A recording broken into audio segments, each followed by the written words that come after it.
Hello and welcome back. My name is Ralph Clayton, and I'm your host. Tonight, I want to start in a hospital. Not in the bright, daytime version of a hospital, where people move quickly and speak in full voices, and the whole building still pretends to belong to the living.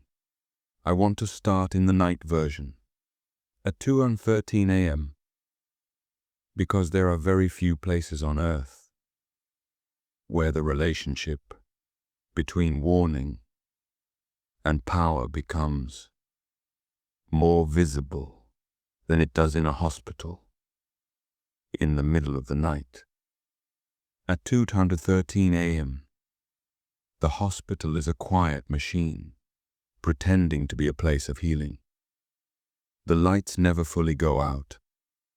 They just soften, as if someone turned the universe down a notch,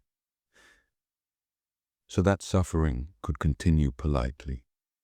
The hallways carry that familiar smell: cleaner, plastic, burnt coffee, and that faint metallic note that belongs to medicine itself, the kind of air that makes you feel your lungs, the kind of air that tells your body, before your mind has found the sentence, that this is a place where outcomes are being negotiated.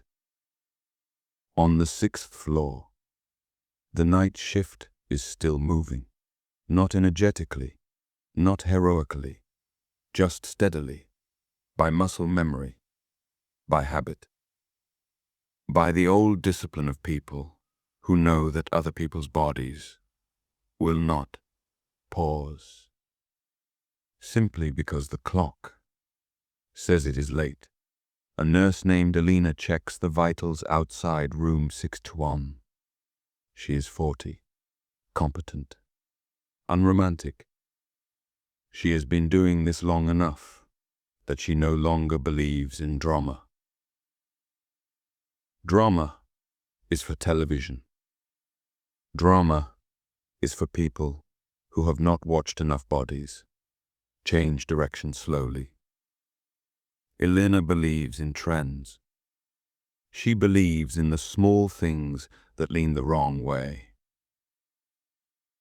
the numbers that drift, the skin tone that changes before anyone says anything, the breathing that becomes just a little too shallow, the sweat that appears from nowhere. The patient inside room 6012 is lying awake. Let's call him Mr. Klein. He has the damp, pale stillness of someone whose body has started speaking in a language the conscious mind cannot fully translate. He is not screaming. He is not coding. He is not performing the kind of emergency that gives institutions permission to become dramatic. He is just there, flat on his back, staring at the ceiling, waiting. Elena looks at the monitor. Temperature slightly up, heart rate slightly up, blood pressure slightly down. Nothing explosive, nothing theatrical, nothing that would cause a room full of administrators to sit up straight.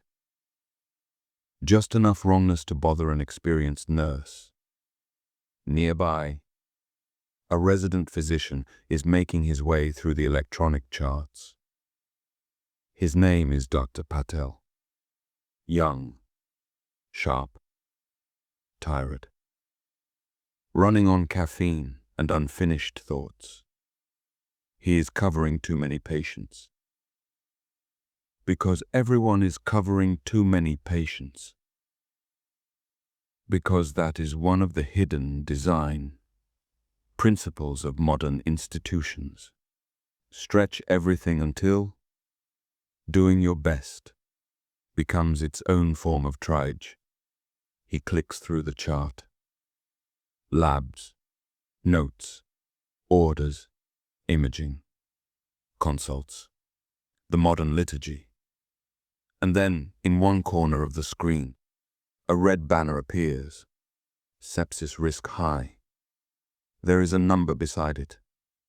Not a diagnosis, not a guarantee. A probability.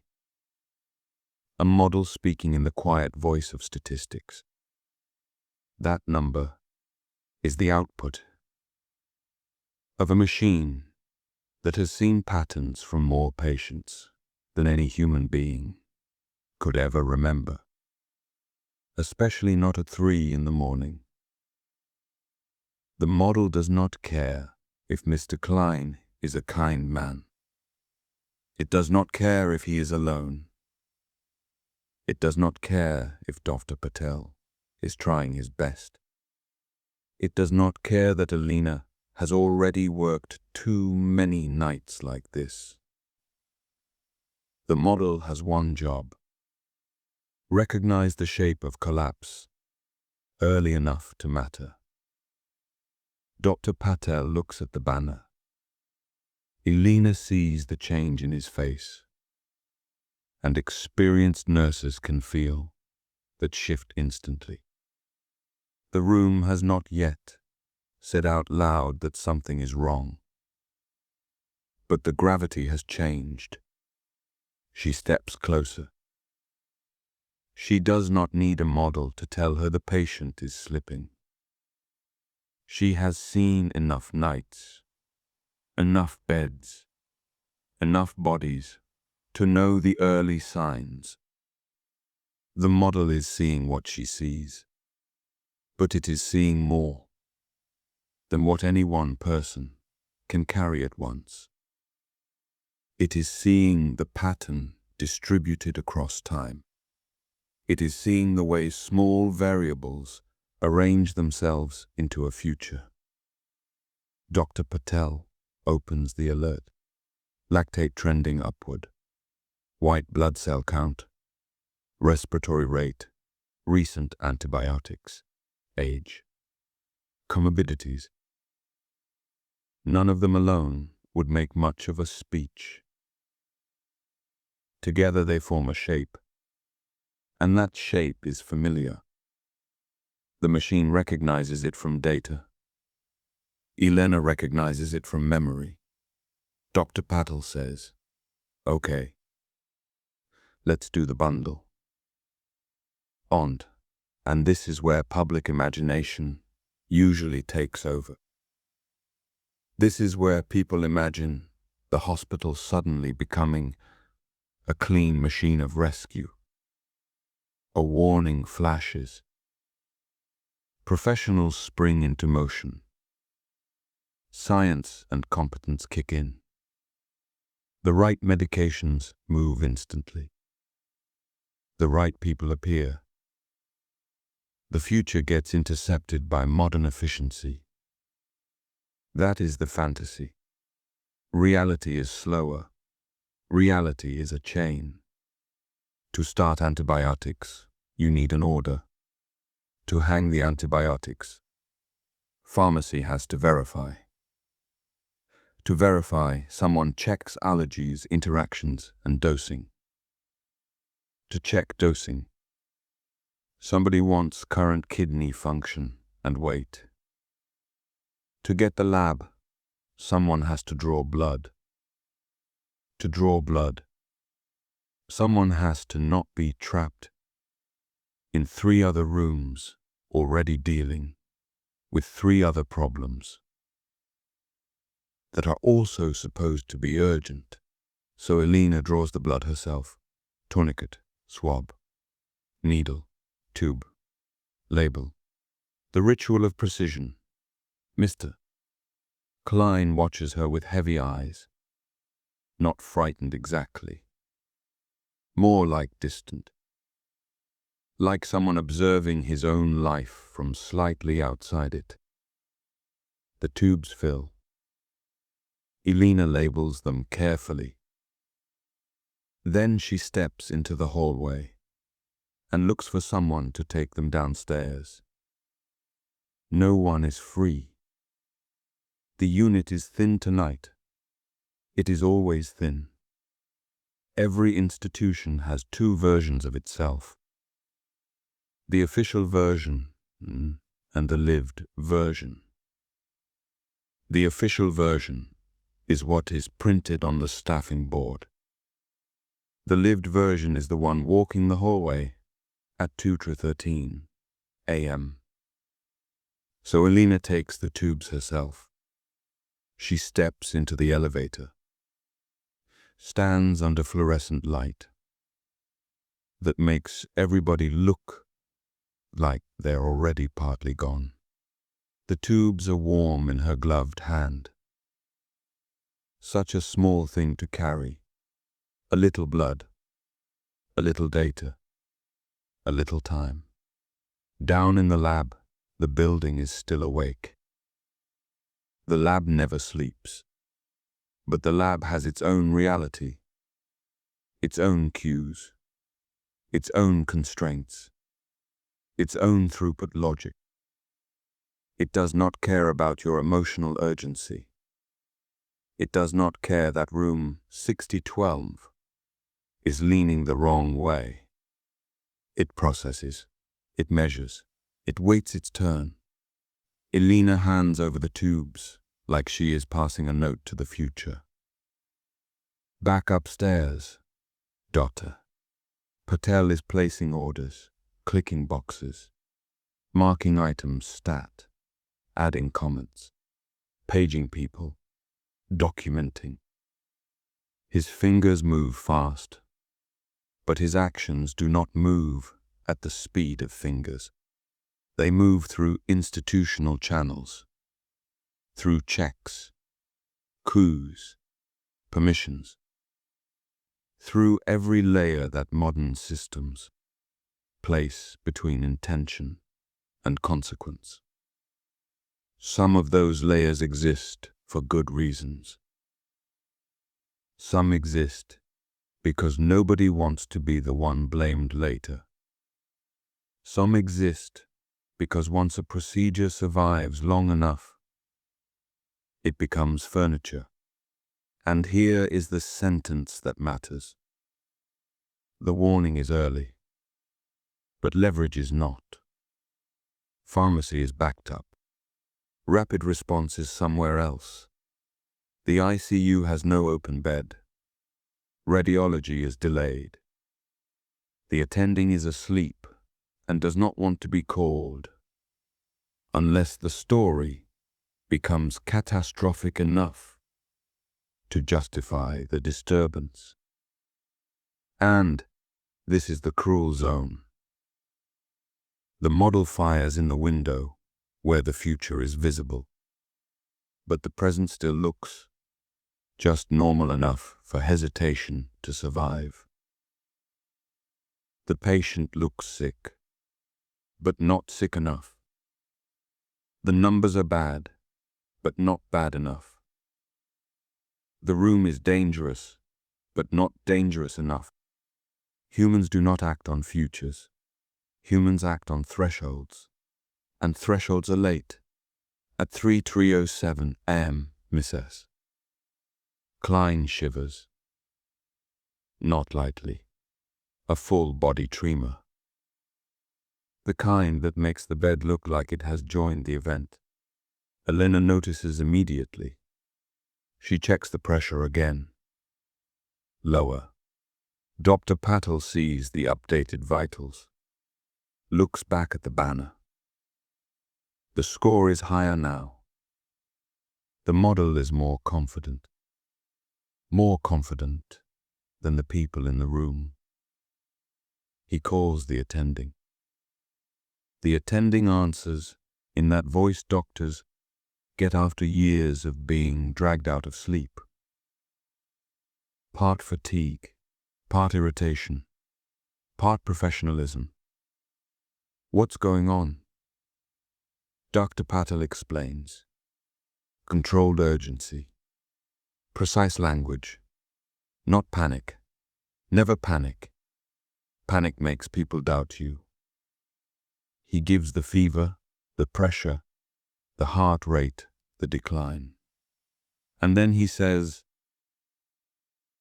the sepsis risk model flagged him high. And instantly hears the weakness in the phrase. Because now it sounds like he is borrowing conviction from a machine. So he adds quickly, clinically he's worsening. There is a pause. And inside that pause you can feel the old instinct. The instinct to trust what looks obvious to the eye more than what appears early on a screen.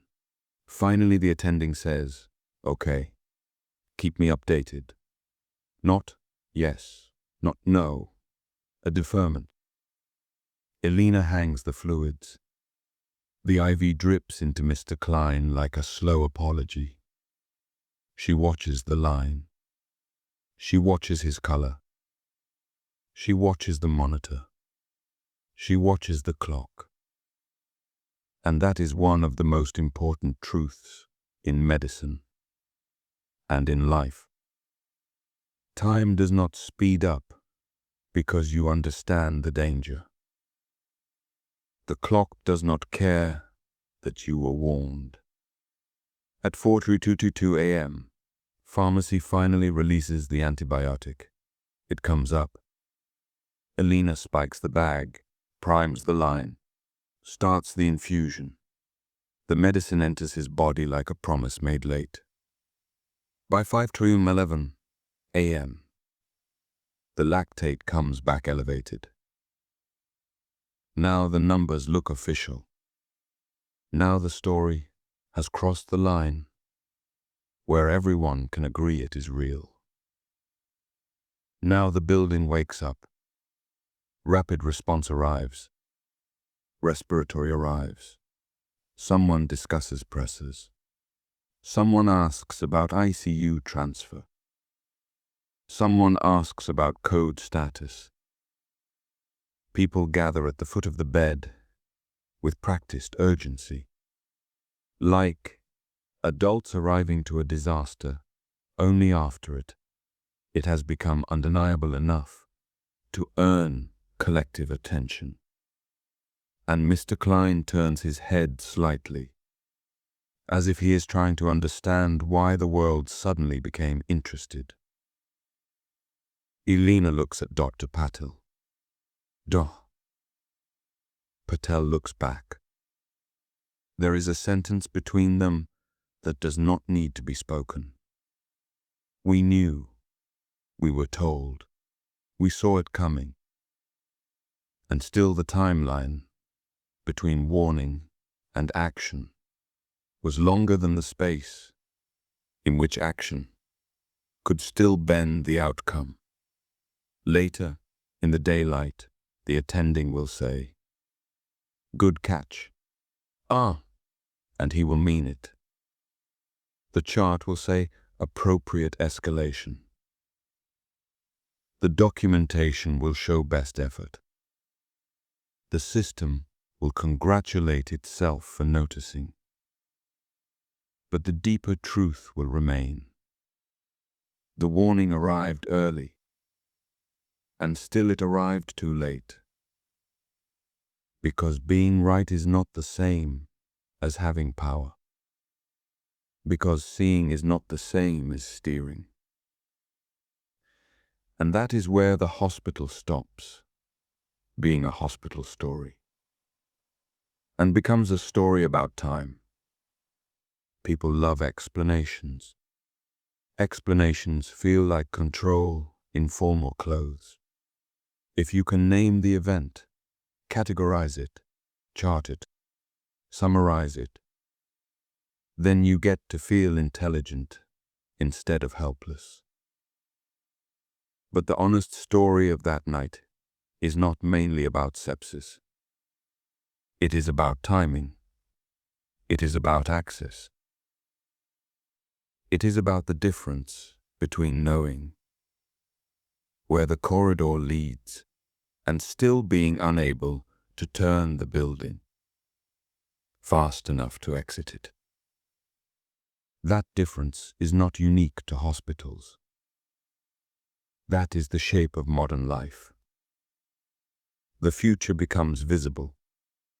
The lever remains elsewhere, buried under delay, buried under friction, buried under cues, permissions, logistics, limited staffing, institutional caution, and all the soft, polite bottlenecks of modern civilization. This is why I keep coming back to one line.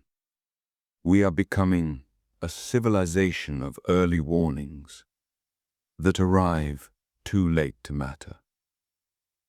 And to understand why that keeps happening, we have to stop talking about time like it is a comforting river. Human beings love the river's story. It flatters us. It gives the nervous system something dramatic to hold on to. The past is upstream. The future is downstream.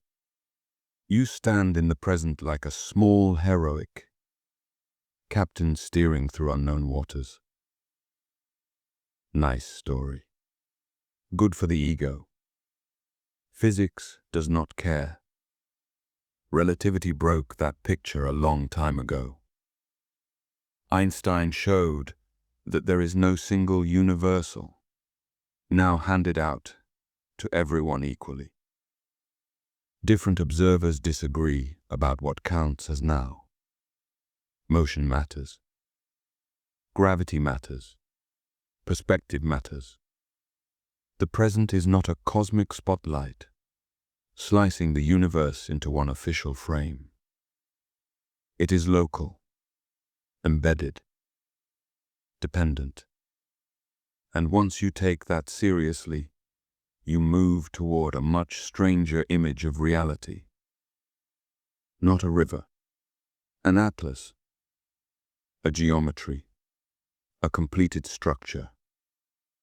That does not mean you are trapped in a script. That is the lazy misunderstanding. It means something more precise. Even if reality is globally consistent, you are not globally powerful. Even if the atlas exists, you do not hold the atlas in your hands. You are inside it, walking with a narrow beam of light. That beam is your access, your perception, your instruments, your memory, your communication channels, your models, your body. And that beam does not move freely. It moves through delay, through noise, through bandwidth limits, through friction, through permission structures, which is why the central principle here is not the future exists. Gongenda, the central principle, is this: existence is not access. That is what room 621 showed you. The future did not fail to exist. The future was visible. The model saw it. Elena felt it. Dr. Powell sensed it. The problem was leverage. More specifically, leverage arriving in time. That is where the volumetric time model begins. It begins by treating reality as a structured whole while treating human experience as partial access inside that structure. You do not experience everything. You experience delayed, filtered fragments. Signals arrive late. Signals arrive degraded. And most importantly, the channel that gives you information is not the same as the channel that gives you power. That split is everything. The hospital had information access. The warning arrived, but leverage had to travel through a different route. Orders, verification, delivery, authority, staffing, availability. Each link adding delay. Each link stealing seconds. Each link shaving away the remaining window. So one channel says, danger ahead. The other channel says, please wait. And that is not a hospital oddity. That is the design logic of the age. We are building better flashlights and weaker levers, better sensors and slower actuators, better forecasts and thicker doors, better visibility and less grip. Which is why so much modern despair is not ignorance. It is clarity without control. You can see what is coming. You can describe it accurately. You can even prove it statistically. And still your hands do not reach the outcome in time. That is why late certainty feels so cruel. The future becomes more legible as it narrows. A corridor with fewer exits is easier to read. A failing system often becomes more predictable precisely because fewer outcomes remain. So prediction can get stronger at the exact moment steerability collapses. That is why dashboards turn red while outcomes keep rolling forward. That is why institutions issue warnings and still fail to preserve the windows in which action would actually matter. This is the split. Forecasting is not steering. Forecasting is reading structure. Steering is changing structure. Forecasting asks where things are likely going. Steering asks whether you can still bend them. Those are different channels. And once they separate, you enter one of the strangest states a rational creature can experience. You are warned early. You are right. And you are still too late. That is why agency cannot be treated like a vague moral decoration. Agency is not just trying, not just wanting, not just caring. Agency is coupling. How strongly does what you do remain connected to what happens later? Does the world still remember your action when the future arrives? Or has delay, interference, noise, and drift washed your fingerprints away? That is the real question. And it changes the whole conversation. The question is not, care you free, in some theatrical absolute sense. The question is,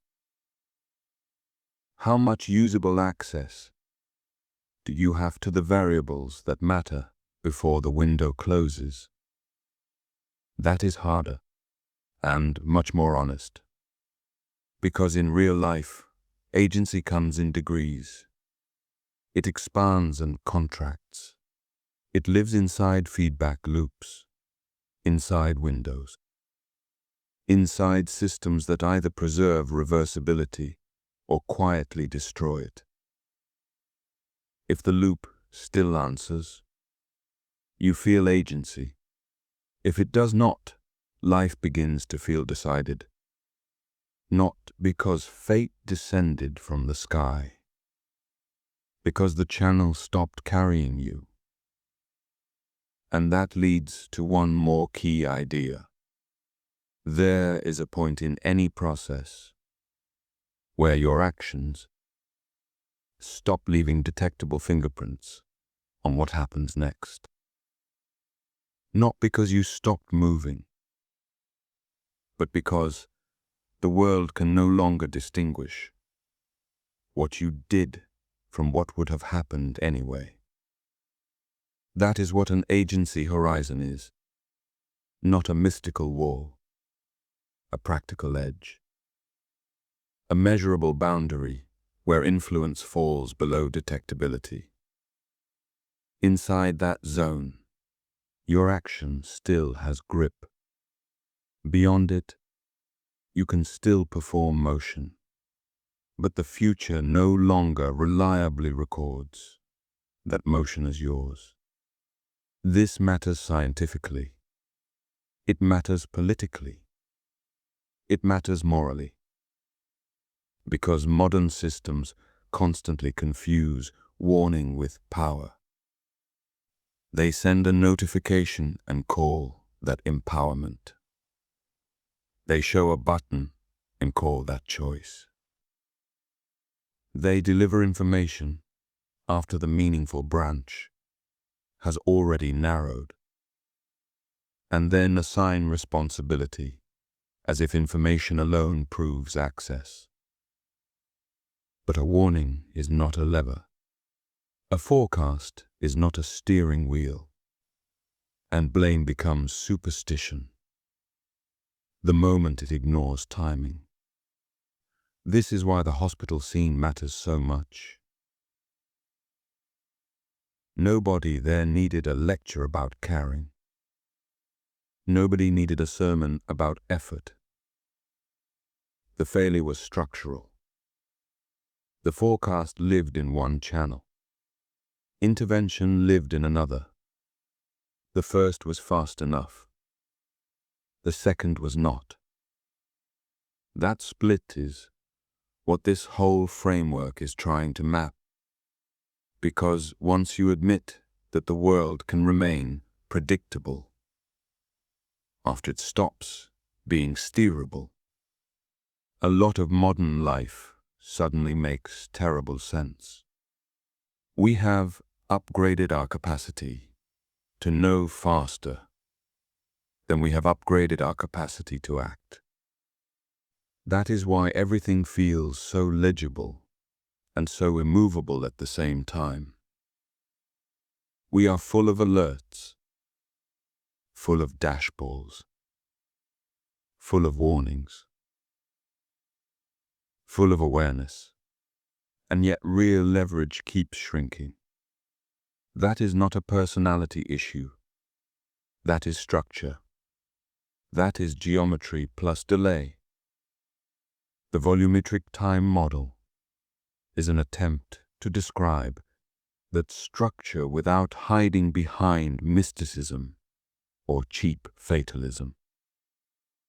It treats reality as a bounded volume of admissible histories constrained by law.